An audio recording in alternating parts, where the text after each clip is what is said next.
Supreme কোর্টে 26,000 চাকরি বহালের নির্দেশকে স্বাগত জানিয়েছেন মুখ্যমন্ত্রী মমতা বন্দ্যোপাধ্যায়। সোশ্যাল মিডিয়ায় পোস্টে মুখ্যমন্ত্রী লিখেছেন তিনি খুশি, মানসিকভাবে তৃপ্ত। সমগ্র শিক্ষক সমাজকে অভিনন্দনও জানিয়েছেন মমতা বন্দ্যোপাধ্যায়। এদিকে শিক্ষামন্ত্রী ব্রাত্য বসু বলেছেন রাজ্যের বক্তব্য সুপ্রিম কোর্ট মেনে নিয়েছে, এই রায় তাই প্রমাণ হয়েছে। তিনি আরো বলেছেন যোগ্য শিক্ষকদের পাশে রয়েছে রাজ্য। সুপ্রিম কোর্টের রায়ে সত্যের জয় হয়েছে। মহামান্য সুপ্রিম কোর্টের রায়ে আমি অবশ্যই খুশি।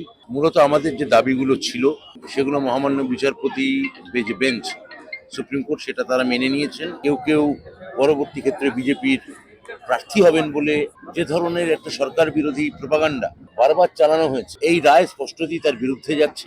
বাংলার ভাবমূর্তি নষ্টে বিজেপি বিস্ফোরণ সুপ্রিম কোর্টে নিষ্ক্রিয় হয়েছে। সোশ্যাল মিডিয়ায় সরব হয়েছেন অভিষেক বন্দ্যোপাধ্যায়ও। তিনি লিখেছেন এই রায়ে সত্যের জয় হয়েছে, যে কোনো প্রতিবন্ধকতার বিরুদ্ধে লড়াই চলবে বলেও জানিয়েছেন অভিষেক বন্দ্যোপাধ্যায়। সুপ্রিম কোর্টের রায় মিথ্যের বিসর্জন হয়েছে বলে সুর চড়িয়েছেন চন্দ্রিমা ভট্টাচার্য, সেটাই নতুন করে প্রতিষ্ঠা পেয়েছে। তিনি বলেছেন হাইকোর্টের রায়ের পর যারা বম্ব বিস্ফোরণ বলেছিলেন সুপ্রিম কোর্টের রায় সবটাই নিষ্ক্রিয় হয়ে গিয়েছে।